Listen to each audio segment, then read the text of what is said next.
Buenas tardes, queridos afiliados y afiliadas de la APSE. Hoy estamos en este programa que le lleva asesoría legal hasta su casa, en nuestro programa número 10.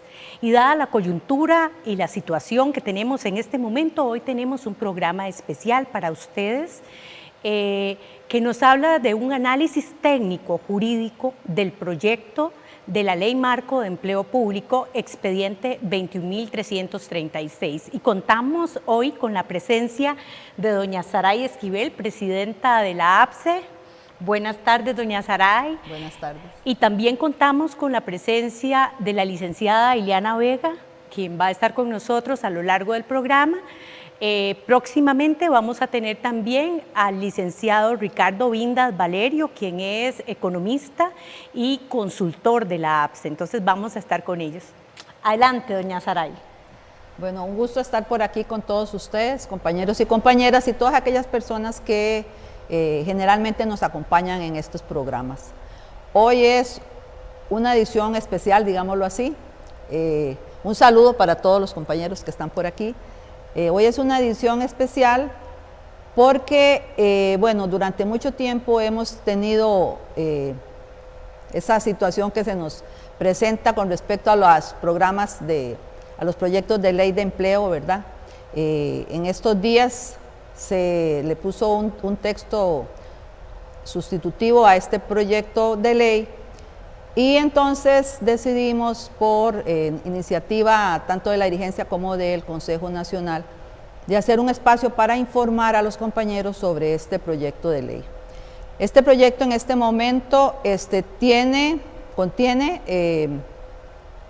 44 artículos, 12 transitorios, y también tiene la modificación de artículos del Estatuto de Servicio Civil, el título primero, y 44 artículos de la Ley de Carrera Docente.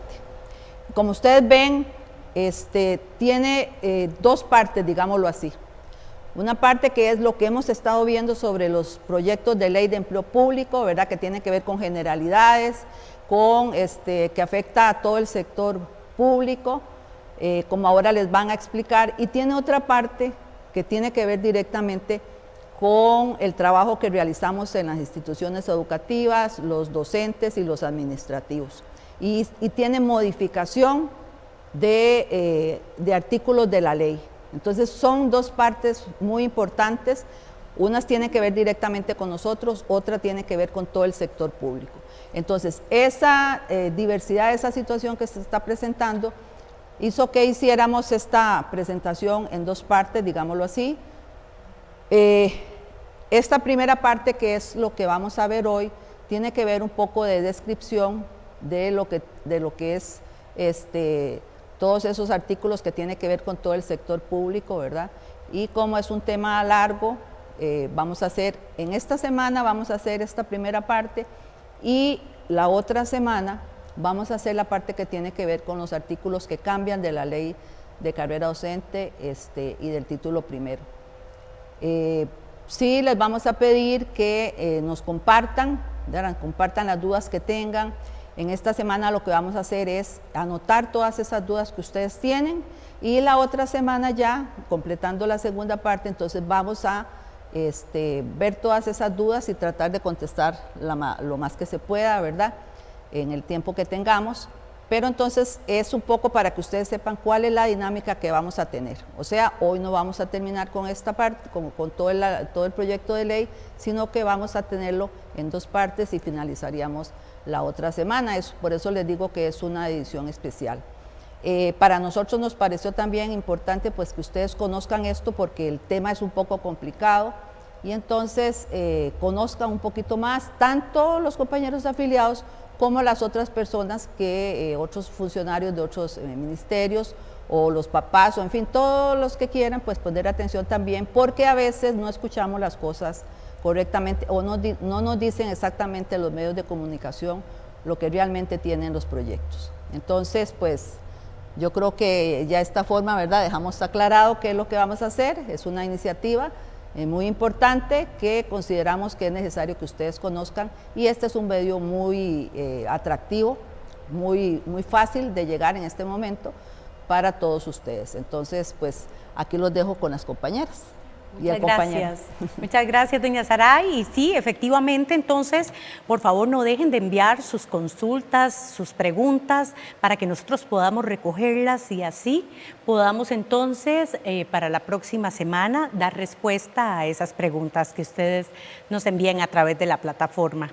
Y vamos entonces a dar inicio por acá con la presentación de la licenciada Ileana Vega, quien nos va a exponer sobre los antecedentes y el espíritu del proyecto de ley marco de empleo público, expediente 21.336.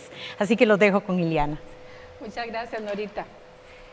Sí, bueno, vamos a proceder, como bien lo dice doña Saray, a exponer un poco todo el articulado del proyecto de marco de ley de empleo público en dos partes. El día de hoy, igual yo comenzaré con unos antecedentes, procederé con lo que es la introducción, antecedentes y espíritu de la ley, y posteriormente el compañero Ricardo ahondará ya más en todo lo que es propiamente el articulado que abarca a todo el sector público.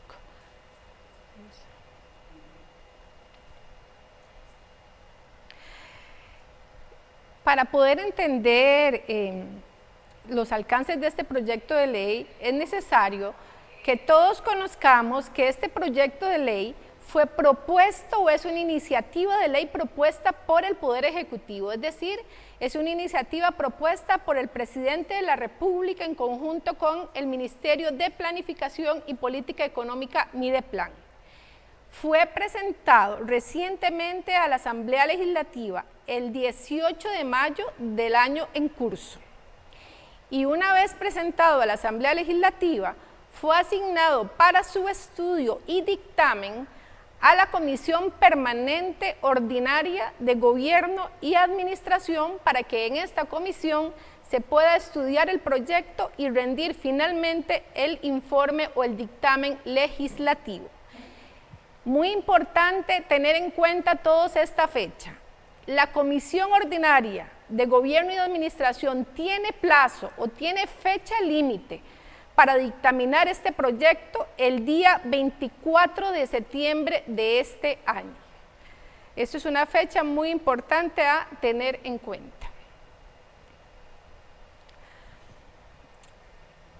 Es también muy necesario que por supuesto que para poder entender los alcances de este proyecto de ley, entendamos que sin duda alguna este proyecto resulta ser una continuidad de lo que llamamos el combo fiscal y que finalmente resultó en la aprobación de la Ley de Fortalecimiento de las Finanzas Públicas, de la Ley número 9635, que ustedes recordarán, entra en vigencia a partir del 4 de diciembre del 2018. ¿Y por qué decimos que este proyecto de ley es una continuidad de esa ley? Bueno, porque recordemos que en la ley del combo fiscal se reguló en su título tercero todo lo que fue el empleo público. Ahí se reguló la temática de dedicación exclusiva, del tope del auxilio de cesantía para todo el sector público en 8 años, temas de anualidad y evaluación del desempeño, temas como incentivo de carrera profesional, recargos laborales. Se cambió todo lo que fue el pago de componentes salariales pagados en forma porcentual a ser pagados o reconocidos de manera nominal, el tema de convenciones colectivas, la obligatoriedad de los jerarcas institucionales de denunciar a su vencimiento todas las convenciones colectivas del sector público. De manera que por eso decimos que es una continuidad sin duda alguna de la ley del combo fiscal y que por lo tanto representa un cambio en la estructura del Estado y también es a su vez una reforma laboral indudablemente.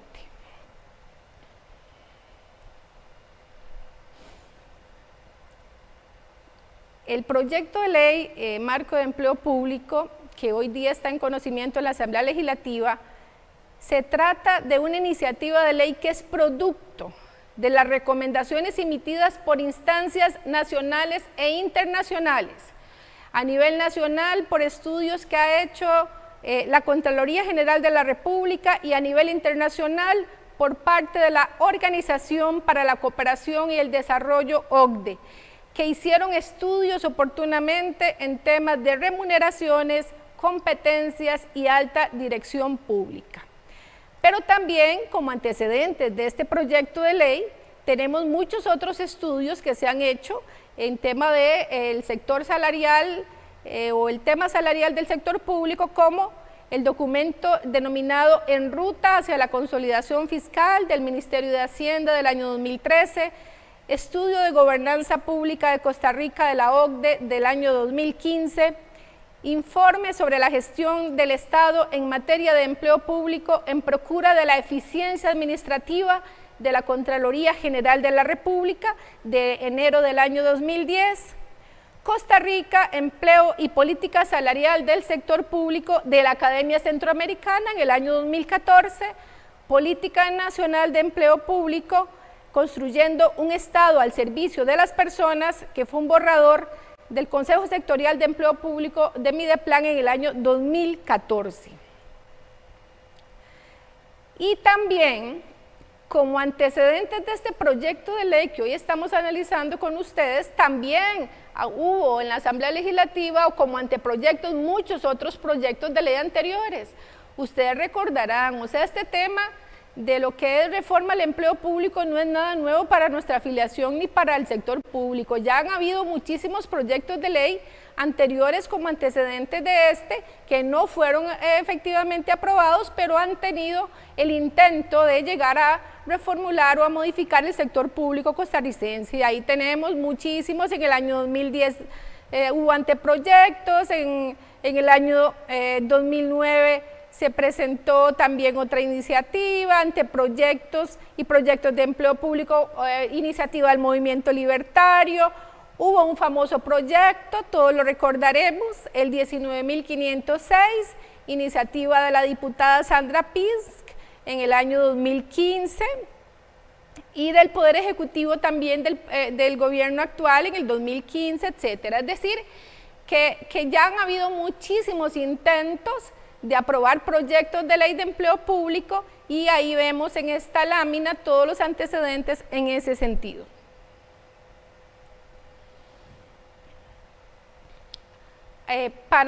Como a manera de introducir todo lo que el compañero economista Ricardo Vindas va a exponer hoy acá, es necesario que conozcamos qué es lo que persigue este proyecto de ley, lo que hemos denominado cuál es el espíritu de este proyecto de ley marco. Y entonces tenemos lo siguiente: el proyecto marco de empleo público lo que pretende es implementar el famoso artículo 191 de la Constitución Política, que señala que un estatuto de servicio civil regulará las relaciones entre el Estado y los servidores públicos con el propósito de garantizar la eficiencia de la administración.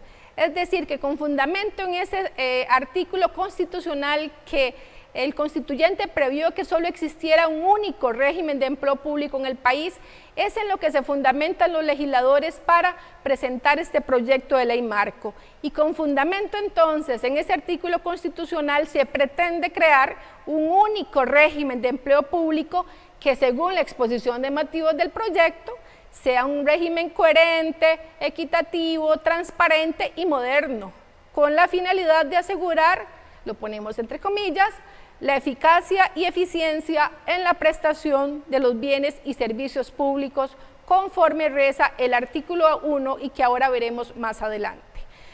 Otro de los espíritus del proyecto es el establecimiento de un régimen salarial unificado o único para todo el sector público, basado, como bien lo explicará ahora Ricardo, en la construcción de una columna de un salario global que indicará el puesto y la remuneración que recibirá el servidor público. Aplicado, eso sí, y esto es muy importante tenerlo presente desde ahora, aplicado el salario global a los funcionarios que ingresen a laborar al sector público luego de la promulgación de esta ley, a fin de lograr, según el fundamento del proyecto, un equilibrio en las condiciones salariales de los diferentes puestos y eliminar las desigualdades salariales existentes hoy día, asociadas esas desigualdades al modelo que hoy día existe de salario compuesto, es decir, lo que ustedes devengan hoy día como salario base más pluses. Eso, toda la parte del salario global se regula en los artículos del 29 al 33. Como cuarto espíritu del proyecto está la creación de un régimen general de empleo público, es decir, no solo la creación de un régimen de salario único, sino también la creación de un régimen general de empleo público conformado por 8 familias o grupos, entre los cuales está la familia de las personas públicas que en general están reguladas por el título primero del Estatuto de Servicio Civil, es decir, hay una familia donde van a estar incluidos los conserjes, oficinistas, agentes de seguridad, auxiliares de vigilancia, trabajadores de comedores escolares pagados por el MEP y profesionales de los equipos interdisciplinarios. Esos conformarían una primera familia, y en otra familia, de estas 8 familias que mencionaba, estarán las personas servidoras del sistema educativo público, es decir, los regulados por el título segundo del Estatuto de Servicio Civil, que como todos sabemos incluye a los docentes, administrativos docentes y técnico docentes.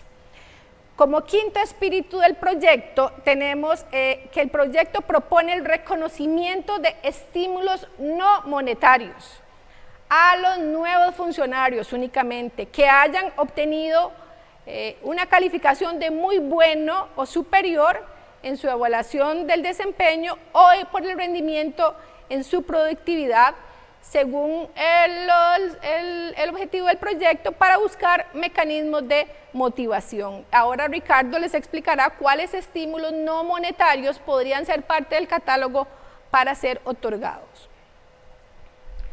Como sexto espíritu del proyecto podemos mencionar la creación del Sistema General de Empleo Público con funciones propias y absolutamente novedosas para el Ministerio de Planificación y Política Económica como ente rector del empleo público. Recordemos que al promulgarse la ley del combo fiscal o la ley 9635, Mideplan se constituyó como ente rector de todo el empleo público, y en este proyecto de ley marco se definen absolutamente todas las funciones que tendrá Mideplan. Como séptimo espíritu del proyecto tenemos, y es uno de los temas que más sensibles en este proyecto de ley y que más cuidado y análisis hay que tener y comentar, es que lo que hemos llamado el séptimo espíritu del proyecto es que el mismo conlleva la eliminación de las funciones propias que tiene actualmente la Dirección General de Servicio Civil. Recordemos que el Servicio Civil actualmente es el que ejerce todas las funciones en materia de selección y reclutamiento de personal, de manera que con este proyecto de ley marco, el de la Dirección de Servicio Civil deja de ser el ente rector o coordinador de las 47 entidades adscritas al régimen de servicio civil. Y al quitarse entonces las funciones de la Dirección General de Servicio Civil, como espíritu octavo del proyecto, lo que se hace es que se le da un rol activo a las oficinas de recursos humanos de cada institución, con el objetivo de que estas oficinas se encarguen de todo lo que hacía la Dirección General de Servicio Civil, como por ejemplo la organización de los concursos internos, externos y todo lo que es la selección y reclutamiento de personal. Ahí ponemos una nota en rojo llamativa, no está en rojo, pero sí que tiene que encendernos a nosotros en rojo todas las alertas, en el sentido de que esta atribución a las instituciones, a las oficinas, de recursos humanos, significa, por supuesto, la eliminación de esa función primordial que actualmente tiene la Dirección General de Servicio Civil, y que uno considera que ese tema, como les decía anteriormente, sí implica un grave retroceso en materia de reclutamiento y selección de personal, y conlleva el peligro de convertir nuevamente en botín político lo que es la repartición de los puestos de gobierno, y ese es un elemento muy sensible y muy delicado de este proyecto de ley, porque además de eso todos sabemos que las oficinas de recursos humanos carecen de recursos y de planificación organizativa para hacerse cargo de ese tipo de responsabilidades que estarían asumiendo. Como espíritu noveno del proyecto, se introducen una serie de normas muy novedosas que lo que pretenden es otorgar una conciliación y equilibrio en la vida laboral y familiar, todo en aplicación del convenio 156 de la OIT, denominado Igualdad de Oportunidades y Trato para Trabajadores con Responsabilidades Familiares, así como por recomendaciones que ha hecho la misma OCDE de promover la participación de la mujer, de permisos para elaborar tiempos parciales, de empoderamiento de hombres en responsabilidades de la familia y de cuidado, de la ampliación de licencias de maternidad en 2 meses para casos especiales y la licencia de paternidad para todo el sector público. Uno también, al momento de analizar este tipo de concesiones, uno dice, bueno, este tipo de concesiones resultan efectivamente muy atractivas, sin embargo, lo curioso y que no podemos perder de vista es que son concesiones que se están dando dentro de un proyecto de reforma al empleo público y ahí también hay que tener muchísimo cuidado al analizar este tipo de concesiones.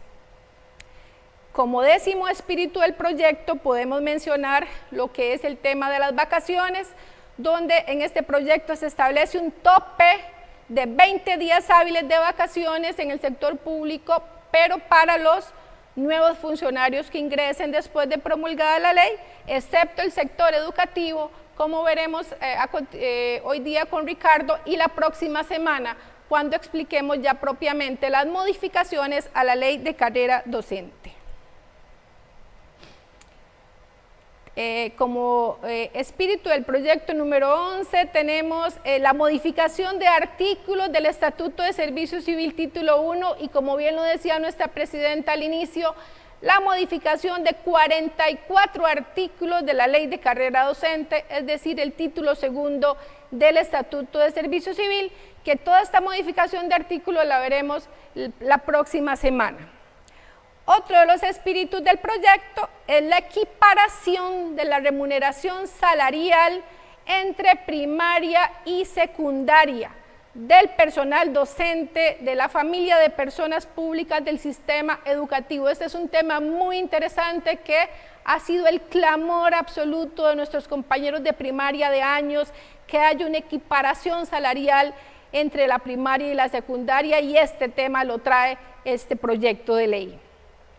Además, trae la posibilidad de que docentes de enseñanza técnica profesional, informática educativa, enseñanza de idioma extranjero y educación religiosa puedan laborar en forma simultánea, lo que no sucede hoy día, puedan laborar en forma simultánea en primero, segundo, tercer y cuarto ciclo. Y por último, otro de los espíritus del proyecto, lo que podemos llamar novedades absolutas de este proyecto, es la inclusión del personal del título 1 que labora en centros educativos del disfrute de vacaciones de 1 mes al final del curso lectivo. Es decir, estamos hablando de que se estaría incluyendo para ese disfrute de vacaciones al final del curso lectivo a los oficinistas, trabajadores de comedores escolares y profesionales de los equipos interdisciplinarios, que también sin duda alguna ha sido un clamor grande de estos sectores y que se está incluyendo como una de las reformas principales a la ley de carrera docente en este proyecto de ley marco de empleo público. Yo me quedaría por acá y nos veríamos la otra semana para yo exponer ya la totalidad de la reforma a la ley de carrera docente. Muchísimas gracias, Iliana, por esta presentación minuciosa, detallada y acuciosa que precisamente nos permite llegar a eso que muy bien llamás el espíritu de la Ley Marco del Empleo Público. Y ahora vamos a presentar al licenciado Ricardo Vindas, quien ya ha estado con nosotros acá en un programa antes. Ricardo es economista y también consultor de la APSE, y hoy nos va a exponer sobre la estructura y generalidades del proyecto con implicaciones relevantes para nuestra afiliación. Buenas tardes, Ricardo. Buenas tardes, doña Nora. Bueno, muy buenas tardes. Gracias por acompañarnos en este momento. Como ya lo explicó Iliana, el proyecto de ley abarca diferentes aristas de todo el compendio de normas asociadas al tema de empleo público. El proyecto está conformado, como también lo mencionó anteriormente doña Saray, por 44 artículos estructurados en 10 capítulos, acompañados por un conjunto de artículos transitorios en la parte final. Todo lo que corresponde al capítulo 10º de reformas lo ahondaremos, como también lo mencionó anteriormente Iliana, en una próxima sesión que tendríamos la próxima semana. En términos de la estructura de la ley, como les menciono, está compuesta por 10 artículos. Estos artículos definen temas tan diversos como el sistema de empleo público nacional administrado por Mideplan y las unidades de recursos humanos de todas las instancias que están cubiertas por el alcance de este proyecto. Establece componentes básicos para la planificación de la gestión de recursos humanos, políticas en temas de compensación salarial, temas de capacitación, de reclutamiento y selección, aspectos propios ya de las relaciones laborales, entendidas como vacaciones, licencias especiales, entre otros componentes.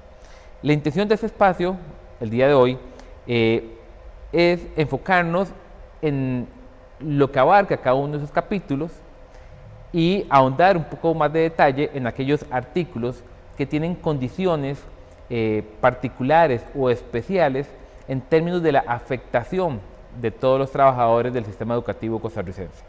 Entonces, en aquellos artículos en los cuales requerimos hacer alguna ampliación, entraremos en su letra menuda para conocer sus alcances de cara a la afectación de los trabajadores. Como les menciono, el primer capítulo abarca las disposiciones generales del proyecto. Aquí se establece el objetivo general del proyecto de ley de empleo público, el ámbito de cobertura, quiénes o cuáles instituciones están excluidas dentro de su ámbito de cobertura, los principios rectores y sus definiciones. Entraremos, tal vez como un detalle primario importante, es conocer cuál es el objetivo principal de este proyecto. Creo que ya en los 14 espíritus que mencionó anteriormente Iliana, se resume parte de ello, pero es importante hacer una lectura de su objetivo.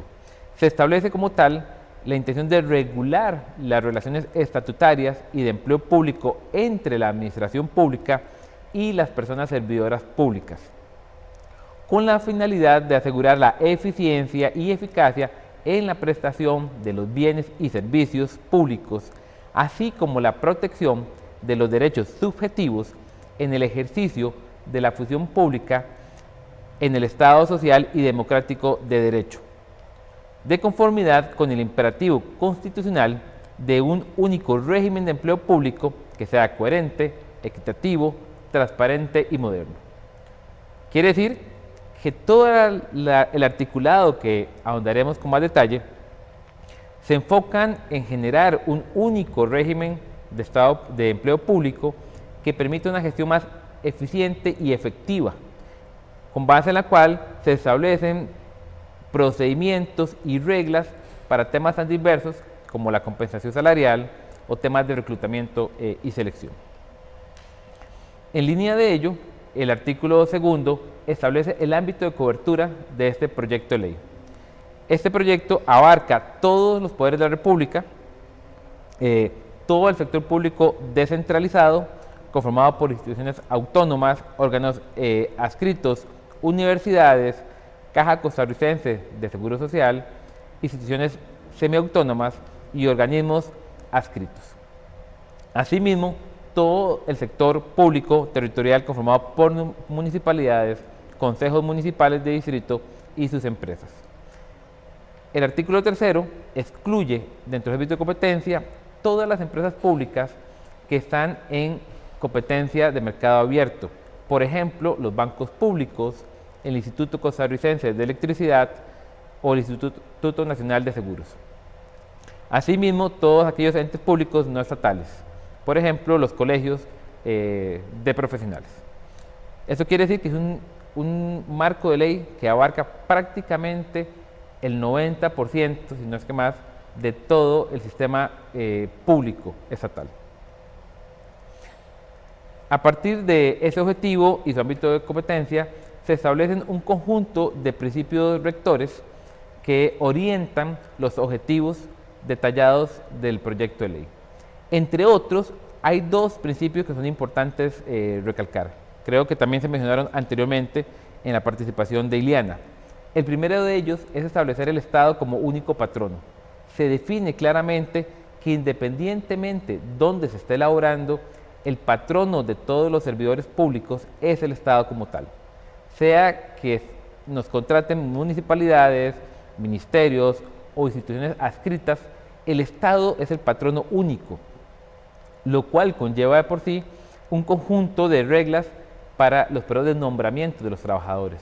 Por ejemplo, toda la movilidad entre ministerios o de un trabajador de un ministerio a una municipalidad se va a entender como una movilidad dentro de un sistema de empleo público donde el Estado es el patrono único existente. Asimismo, se establece como un principio rector el de equidad salarial, el cual establece que va a haber una equidad salarial entre todos los funcionarios del régimen, donde iguales funciones contendrán igual contenido salarial. Una de las aspiraciones de este proyecto es poder equiparar toda la estructura salarial que nos gobierna actualmente. Bien es conocido por parte de todos las discrepancias que actualmente hay entre los salarios del Poder Ejecutivo, regidos por el régimen de servicio civil, o instancias autónomas como las universidades, empresas públicas estatales, entre otros. Entonces, parte de la orientación de este proyecto es poder equiparar toda esa estructura salarial con ese fin. Iguales funciones, igual carga salarial remunerativa. Por último, en el alcance de este primer capítulo, se definen un conjunto de términos que orientan la lectura del proyecto. Hay diversos términos, pero hemos querido recalcar 4 de ellos. Lo primero es el término de continuidad laboral, que va de la mano con el principio de patrono único. Este término establece que la continuidad laboral se entiende como la relación de subordinación que se brinda de forma continua para la administración pública con independencia de la entidad, órgano o empresa del Estado, indicadas en el artículo 2 de esta ley, para lo que se presta el servicio sin interrupciones iguales o superiores a un mes calendario. Establece, por tanto, que yo mantengo una continuidad laboral siempre y cuando labore independientemente en cuál institución y que esta relación laboral no sea interrumpida por un plazo mayor a un mes. Asimismo, establece la nomenclatura de los conceptos como salario base y salario compuesto. El primero se define como la remuneración asignada a cada categoría de puesto y el salario compuesto se define como el salario base más componentes salariales complementarios. Y aquí hago un paréntesis. Es importante recordar que en la mayoría de instituciones públicas, evidentemente el Ministerio de Educación Pública, una de ellas, nuestra estructura salarial está en función de estos dos términos. Tenemos un salario base que es revalorizado periódicamente y administrado por la Dirección General de Servicio Civil, el cual establece una relación de salarios de acuerdo a cada una de las clases de puestos que existe, a partir de un índice general que estima el Servicio Civil. A partir de ese salario base, el salario total de los trabajadores se consigna como ese salario base más un conjunto de sobresueldos, tales como dedicación exclusiva, anualidades, carrera profesional, recargos u otros incentivos, de acuerdo a la naturaleza de cada puesto. Una última definición que se incorpora en este proyecto es la definición de salario global, el cual se establece como la remuneración o monto único que percibirá una persona servidora pública por la prestación de sus servicios de conformidad con los postulados establecidos en la presente ley. Es decir, se abre o se introduce el término de salario global, el cual dista de los dos términos anteriores, por cuanto se concibe como una remuneración única para la labor del trabajador. Aquí ya no incorporaremos sobresueldos como los mencionados anteriormente. No tendremos recargos, anualidades o dedicación exclusiva. No quiere decir eso, y eso es importante aclararlo, que el salario que el salario global por sí mismo será menor o mayor a un salario compuesto. Ahora ahondaremos en más detalle esos términos, porque dependerá de los cálculos que actualmente carecemos por parte del gobierno como tal. Lo importante es entender que se introduce un nuevo término que determina la posibilidad de que mi trabajo sea remunerado a través de un salario único, el cual debiera de reflejar el valor que aporta ese trabajo dentro de la función pública costarricense. Continuando con el articulado, el capítulo segundo establece la estructura de la gobernanza del empleo público. Está conformado por 4 artículos donde se establece cómo se define y cuáles unidades participan dentro del sistema de empleo público. Con más detalle, el artículo 6 determina que ese sistema general de empleo público está conformado por 3 niveles. Básicamente, Mideplan como ente rector, las unidades de recursos humanos como ejecutoras de la política de empleo público y la Dirección General de Servicio Civil como unidad asesora de Mideplan. Vale mencionar que esa lógica simula los ya existentes sistemas de planificación nacional y sistema de evaluación nacional que administra actualmente el Ministerio de Planificación, donde Mideplan es el ente rector de estos sistemas y las unidades de planificación institucional son las instancias ejecutoras de las políticas y lineamientos que emite Mideplan. Entonces, lo que hacemos es emular esa lógica, trasladándolo al ámbito de competencia de la gestión del recurso humano y determinando las direcciones de recursos humanos como las instancias ejecutoras de esos procedimientos, lineamientos y objetivos políticos que determina Mideplan como ente rector. Vale mencionar y enfatizar, que también lo mencionó anteriormente Iliana, es que esta estructura establece que todos los procedimientos de reclutamiento y selección los ejecutarán las unidades de recursos humanos. Implica, por lo tanto, que los procesos de evaluación psicométricos, técnicos o de conocimientos deberán ser planificados, ejecutados por cada una de las direcciones de recursos humanos, los cuales además harán todo el proceso de selección y nombramiento. Recordémonos que actualmente para el ámbito del gobierno central, Poder Ejecutivo, es la Dirección de Recursos Humanos, la Dirección General de Servicio Civil, la instancia responsable de ejecutar esos procesos de reclutamiento y selección. Ciertamente he reconocido también que en otras instancias externas al régimen de servicio civil son las unidades de recursos humanos quienes hoy ejecutan esos procesos. Tomemos como ejemplo las universidades o las municipalidades. Son sus propias unidades de recursos humanos quienes ejecutan todas las tareas vinculadas a el reclutamiento y selección de personal. No obstante, en el Poder Ejecutivo, enfatizamos nuevamente, es trasladar esas responsabilidades del servicio civil a las unidades de recursos humanos, aspectos que hay que ver con mucho cuidado por la histórica ejecución de procesos, eficiencia y eficacia que tienen esas instancias de recursos humanos, pero además por el riesgo político que puede implementar o que puede significar trasladarle tal responsabilidad a instancias de este nivel.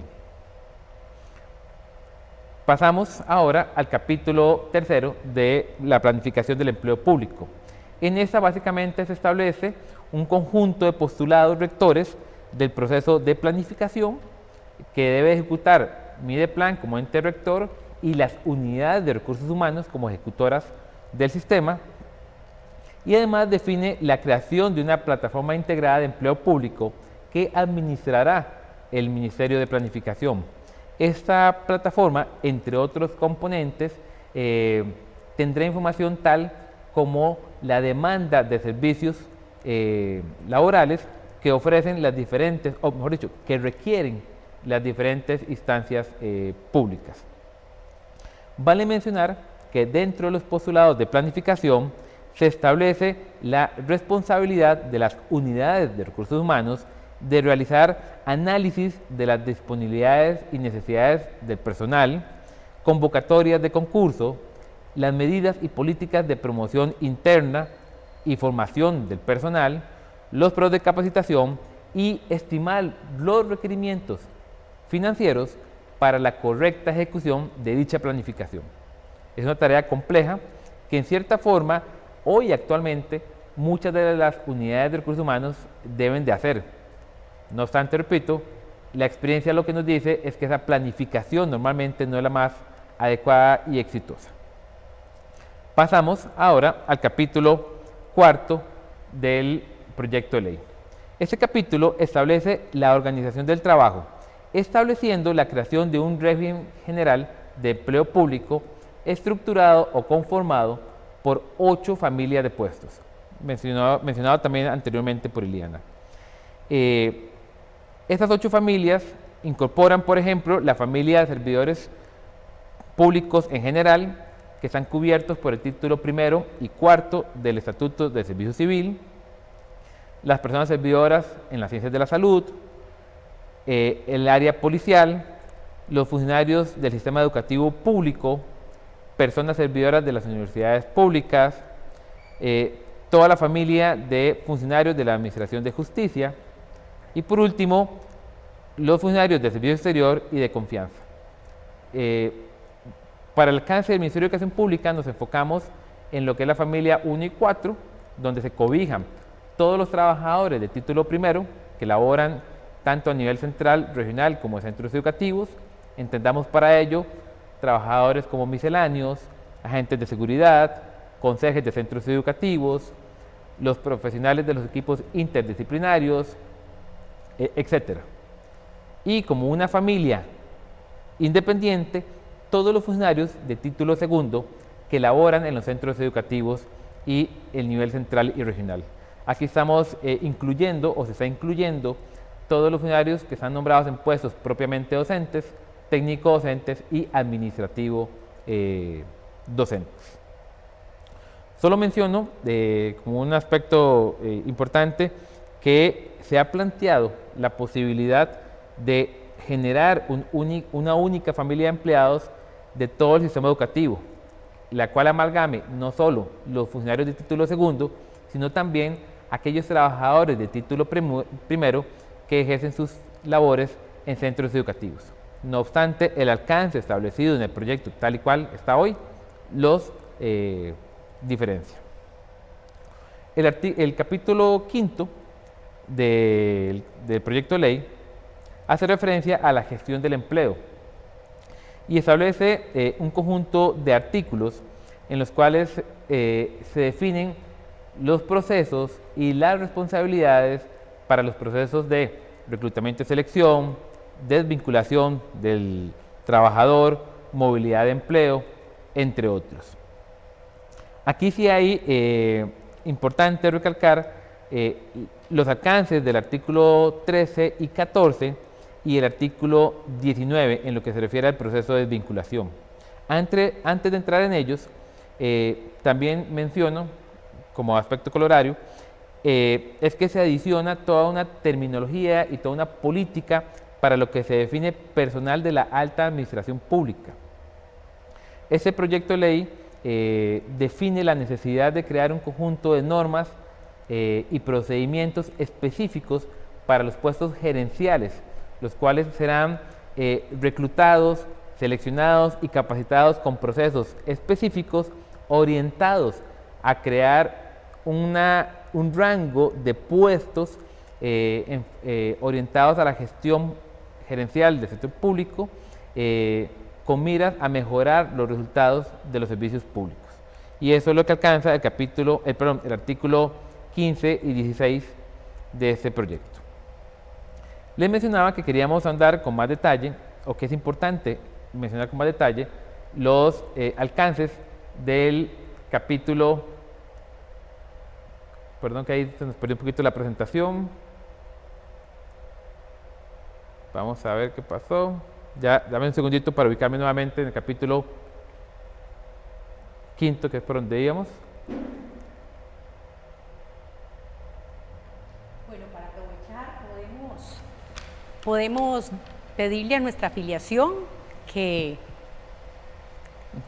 nos siga enviando sus consultas, sus preguntas, porque es valiosísimo. En este momento saludamos cordialmente a doña Marcela Monge, a don Guillermo Marín, a doña Tirsa Beckford.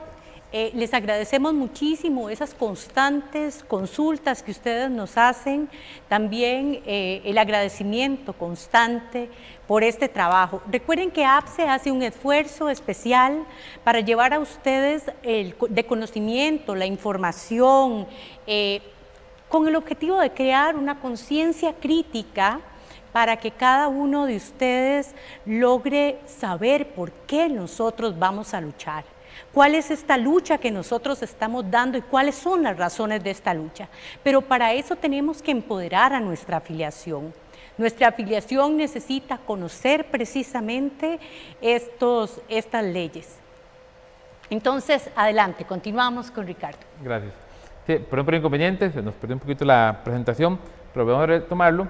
Les mencionaba que en este capítulo 5 de la gestión del empleo público es fundamental atender los alcances del artículo 13, 14 que están incluidos.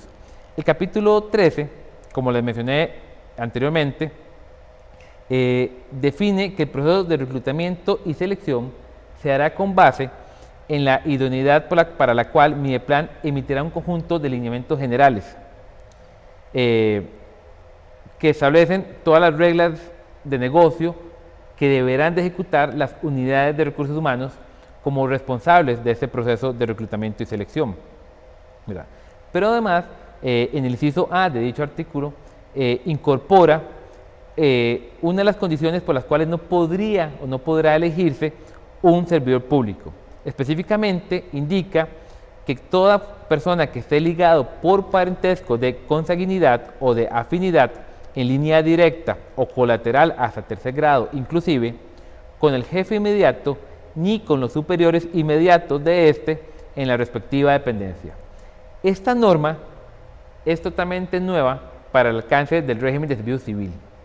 Ya algunas otras instituciones externas al régimen han incorporado directa o indirectamente el alcance de este inciso. Sin embargo, como menciono, dentro del régimen es totalmente novedoso su incorporación. Asimismo, en el inciso B establece que todo funcionario que esté registrado en el registro de personas inelegibles no podrá ser sujeto de un nombramiento dentro del sistema de gestión pública. Vale mencionar que, como les indiqué anteriormente, existirá una plataforma de gestión de recursos humanos, de empleo público, en el cual se llevará un listado de todos los trabajadores que son sujetos o que han sido considerados inelegibles producto de procesos disciplinarios o de otra índole. Entonces, aquí es importante recalcar que estos dos incisos comienzan a incorporar aspectos que hasta hoy no han sido sujetos de gestión dentro del régimen de servicio civil.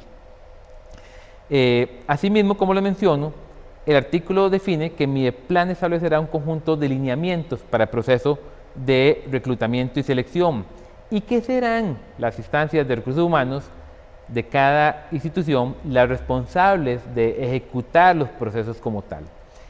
Adicionalmente, en el caso específico del Ministerio de Educación Pública, el artículo 14 complementa que esa competencia del proceso de reclutamiento y selección lo ejecutará el Ministerio en función de un conjunto de lineamientos aprobados por el Consejo Superior de Educación Pública. Es decir, el proceso de reclutamiento y selección será gestionado desde el Ministerio de Educación Pública considerando el conjunto de planes y programas que establece el Consejo Superior de Educación Pública y que serán los lineamientos rectores para las pruebas técnicas y de conocimiento que se aplicarán para esos procesos de reclutamiento y selección, ¿verdad? Eso es también algo novedoso, por cuanto de por sí hoy no hacemos pruebas de reclutamiento y selección, pero además viene a tropicalizar las pruebas técnicas en función de los programas que son aprobados por el Consejo Superior de Educación Pública. Dentro de este mismo capítulo, les mencionaba, incorporamos además el artículo 19 de desvinculación del empleo público. Este lo hemos también querido ahondar, producto de un conjunto de afirmaciones que hemos escuchado en diferentes espacios. El artículo define cuáles son las condiciones o las reglas sobre las cuales se puede dar una desvinculación de un trabajador al sistema de empleo público. Establece, como entre ellas, el proceso de renuncia o jubilación, la obtención de 2 evaluaciones de desempeño consecutivas inferiores a una calificación del 70%, la sanción disciplinaria de despido, que ya tenga carácter de firme, la sanción principal o accesoria de inhabilitación para el ejercicio de la función pública, que tuviera también carácter firme, o, como lo establece el inciso F, casos excepcionales por factores de eficiencia o factores asociados a la capacidad de recursos económicos para pago de los salarios. Se ha mencionado en algunos espacios que, por ejemplo, el alcance del artículo F es nuevo y que viene a afectar la relación laboral de los trabajadores, es decir, que pone en riesgo la estabilidad laboral de los trabajadores por cuanto abre el portillo de que factores como la ausencia total de fondos justifique la resolución de la relación laboral. Y aquí es importante enfatizar que, por ejemplo, ese inciso F ya está contenido dentro del marco normativo existente, es decir, no son componentes nuevos del alcance del proyecto de ley de empleo público, sino que son normas que ya están hoy cubiertas en el mismo Estatuto de Servicio Civil. El aspecto que sí se modifica es el alcance del inciso C, que indica que podría desvincularse al trabajador cuando obtenga de forma continua 2 calificaciones inferiores a 70 puntos. ¿Por qué esto es nuevo? Porque ya de por sí hoy el trabajador que sea calificado como regular en título primero o insuficiente en título segundo de forma consecutiva 2 años es sujeto de despido. Lo que cambia es que actualmente la calificación mínima para obtener una nominación de regular o insuficiente es de 75 puntos, lo cual quiere decir que este inciso baja más bien el techo sobre el cual me calificarían de esa forma. Lo que quiere decir que de alguna u otra forma está beneficiando al trabajador, por cual reduce la tasa sobre la cual me podría yo ser sujeto de un proceso de despido producto del proceso de evaluación del desempeño. Entonces, aquí es importante recalcar que todos esos incisos ya hoy están cubiertos y no viene a incorporarle ningún factor nuevo de acuerdo a lo que la normativa actual establece. Pasamos ahora al capítulo 6 de la gestión del desarrollo. Este capítulo define un conjunto de procedimientos y postulados orientados tanto a los procesos de capacitación como de promoción interna del trabajador. Incorpora como aspecto innovador que el proceso de capacitación será responsabilidad dentro del ámbito de competencias del Ministerio de Educación Pública por parte del Instituto de Desarrollo Profesional Uladilado Gámez. Es decir, le dispone al Instituto de Desarrollo Profesional, como instancia de desconcentración máxima del MEP, la competencia de ejecutar los procesos de capacitación para todo el personal docente del sistema educativo. ¿verdad? Aspecto que también consideramos importante de cara a fortalecer todas las instancias propias del sistema educativo nacional. El capítulo 7, y aquí entramos ya a una materia un poquito más compleja y tal vez de la cual tenemos menos información para poder determinar sus pros o contras. El capítulo 7 define todo el proceso de compensación salarial de los trabajadores, y es aquí donde se establece las reglas sobre las cuales se remunerará el término del salario global, a quienes se les pagará, cómo se calculará ese salario global dentro de este nuevo régimen salarial. Como ustedes pueden ver, el articulado incorpora todos sus postulados, la metodología de valoración del trabajo para generar la clasificación de puestos de las familias laborales y sus gastos, la creación de un régimen salarial unificado para todo el sector público, la política de remuneraciones. También incorpora en el artículo 32 todo lo que hace referencia a los estímulos no monetarios, que ya entraremos con más detalle, entre otros componentes. Esto es, aquí sí, materia totalmente nueva a lo que conocemos dentro de lo que es específicamente el régimen del servicio civil. Entraremos a analizar algunos de los principales artículos de este capítulo. El artículo 25 hace referencia a los postulados rectores de la compensación. Entre otros, establece que existirá un salario igual para igual trabajo en idénticas condiciones, lo cual va de la mano al principio que leímos en la primera parte, donde indicamos que uno de los fines es una equiparación salarial entre trabajadores con iguales funciones. Además, establece que el salario del presidente será el salario más alto de la administración pública y sobre el cual se generará toda la columna salarial existente. Determina que para cada familia se construirá una columna de salario global, la cual establece los puestos y sus respectivas remuneraciones. Aclaremos que es una columna de salario global. Este capítulo establece, dentro de su metodología, la creación de una columna salarial en la cual, desde el puesto más alto hasta el puesto más bajo, se determinan las responsabilidades, tareas y competencias de cada uno de los puestos. A partir de esos criterios, se darán un conjunto de puntos a cada puesto, los cuales tendrán un valor monetario. Entonces, entre más puntos tenga mi puesto, mayor será el salario global existente.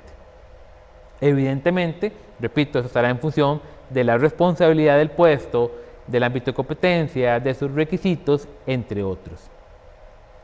Además, señala que cada clase de puesto tendrá una banda de puntos, lo cual quiere decir que pueden existir para una misma clase de puesto diferentes salarios globales vinculados a diversos factores, como la responsabilidad que ese trabajador en específico ejecute, y permite además que hayan ascensos o movimientos del valor salarial del trabajador aún sin variar su clase de puesto. Es decir, yo puedo estar hoy nombrado como un profesional 1B, que es un profesional licenciado, y tener un salario determinado, y producto de una complejidad mayor de mis funciones, optar por un salario levemente superior, aún sin haber variado de mi clase de puesto.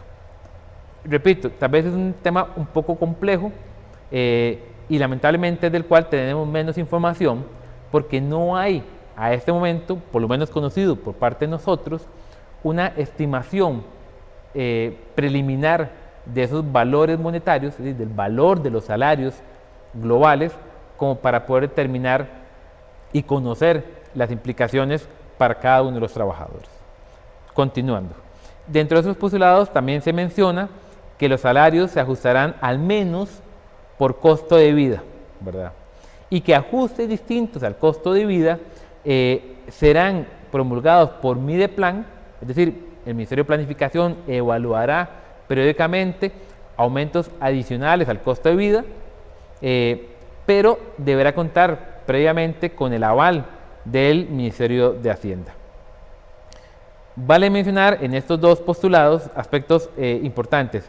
El primero es que si bien se menciona un aumento o un ajuste periódico por costo de vida, no menciona dicha periodicidad. Es decir, no sabemos o no se define si tendremos ajustes salariales por costo de vida semestralmente, anualmente, quinquenalmente. No se establece. Y además tampoco define en qué periodos o qué criterios utilizará Mideplan para valorar aumentos o ajustes diferentes al costo de vida. ¿Verdad? No conocemos si factores de productividad, si podemos utilizar el término, o factores de crecimiento económico real podrían generar valoraciones diferentes al costo de vida. Sí se menciona en otros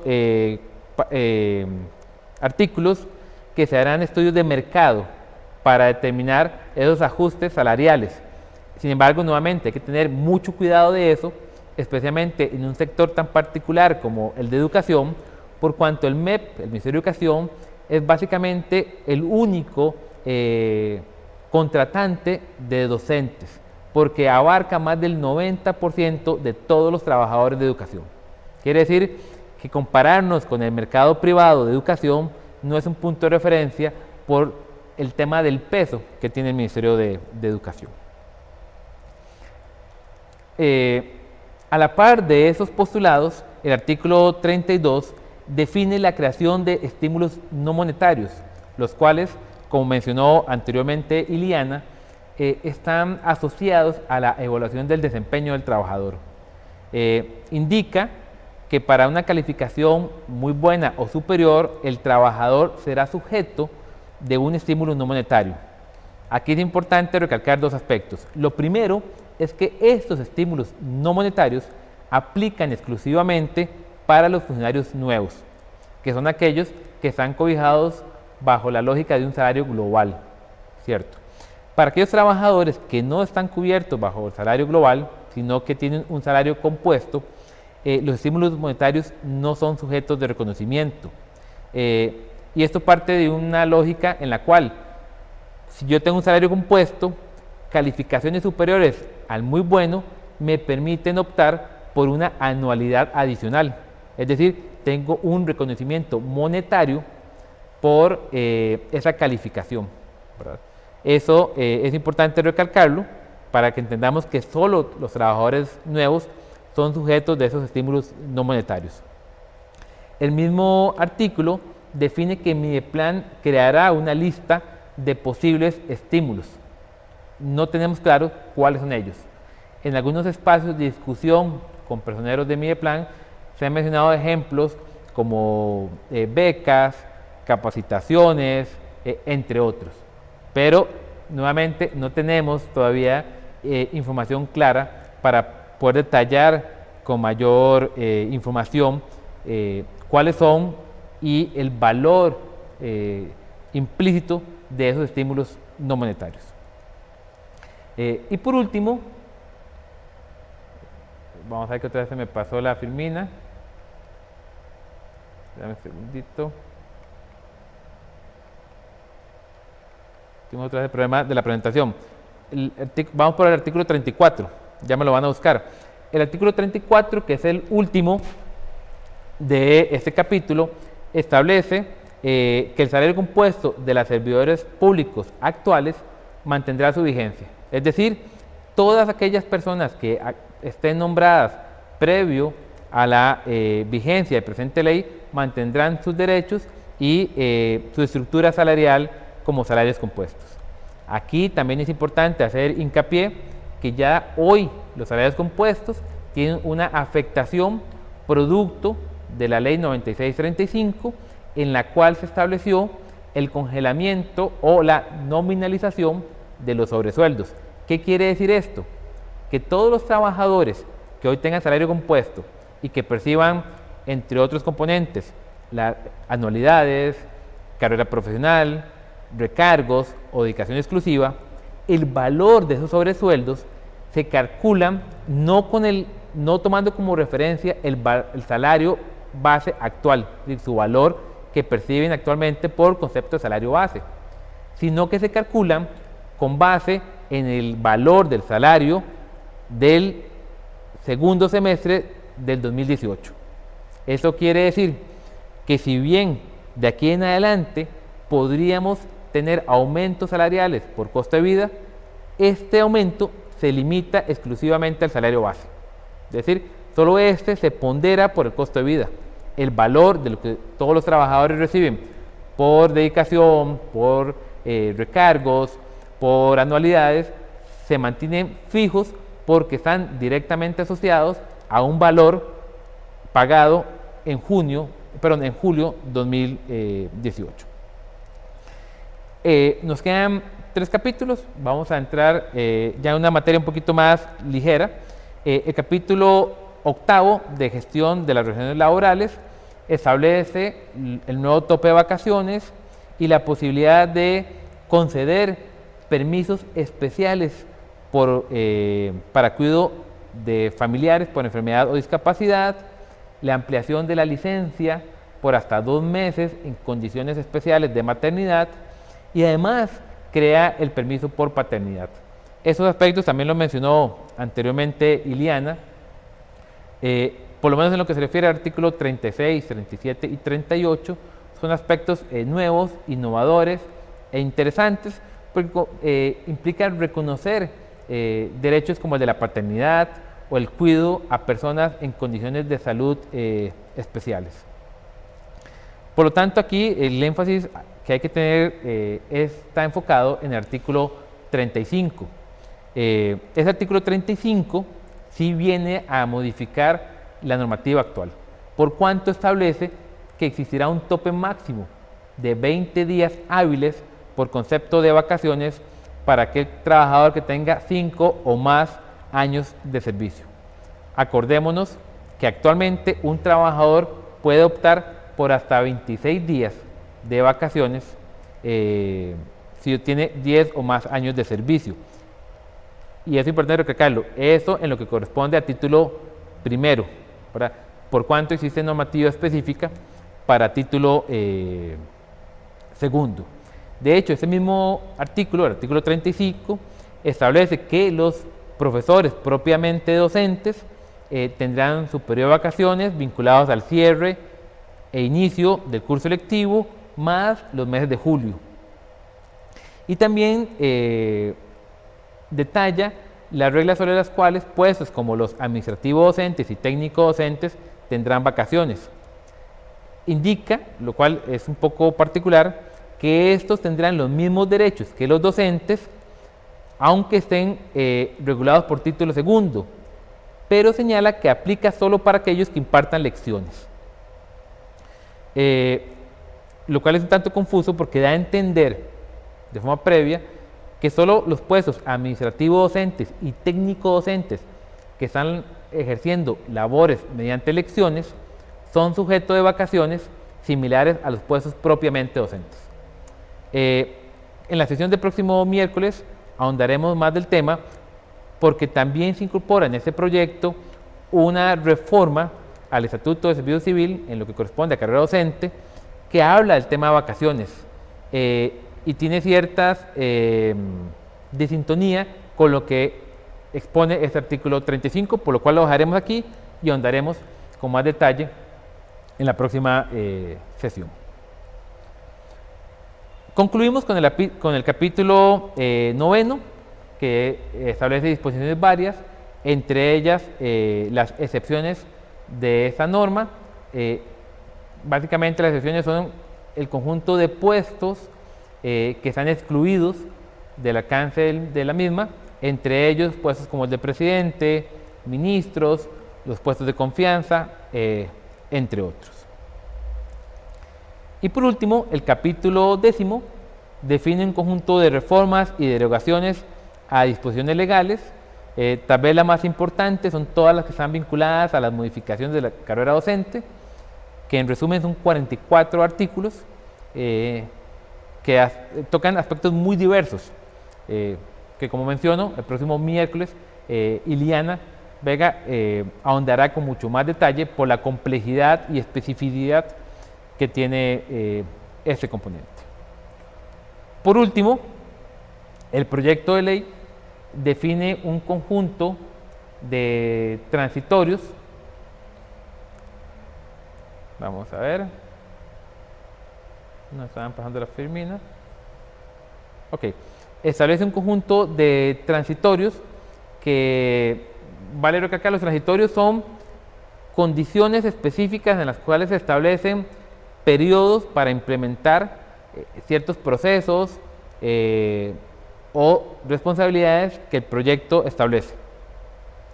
El proyecto de ley está compuesto por 12 transitorios, entre ellos los más importantes, el transitorio tercero sobre los procedimientos administrativos. Este establece que todo procedimiento administrativo disciplinario vigente o abierto previo a la promulgación de la ley se regirá bajo las reglas anteriores, es decir, solo un proceso disciplinario posterior a la promulgación de esta ley será sujeto del alcance de la misma. El transitorio cuarto, que define la obligatoriedad para Mideplan de crear un sistema integrado de empleo público. Estamos hablando de un sistema informático que amalgame toda una plataforma de gestión pública. Se debe implementar 3 meses a partir de la vigencia de la ley. Personalmente es un plazo sencillamente imposible, excepto que ya hoy haya algún adelanto por parte de las instancias ministeriales.